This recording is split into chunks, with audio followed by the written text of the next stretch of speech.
had those cold spells, those dips in the nights, 40-degree weather at nighttime, they're still around. They should have died off already. But now what are they harboring? Say it again. Powdery mildew. Powdery mildew.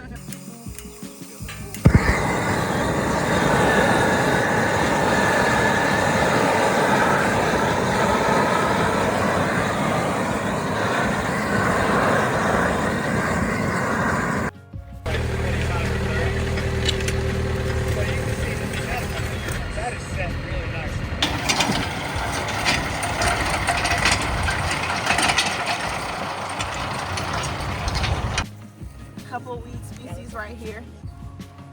So we got shepherd's purse, but this is also known as Virginia pepperweed. Bright orange moth, beautiful moth. Look, oh man, he's fast. Go ahead, little, but not for pathogen identification, but for nice insect ID. You scan a bug and it'll give you the least to the genus, and it may even give you the species, but you'll at least get a common name so you get familiar with it. This is a ergonomic hand tool that allows you, yes, please try it. Compare it to this one, same structure, long for you, so you're not bending and hurting yourself so much trying to get, 4 to 6 weeks. They'll give your crop enough time to get up, get some shade, canopy around. Any questions?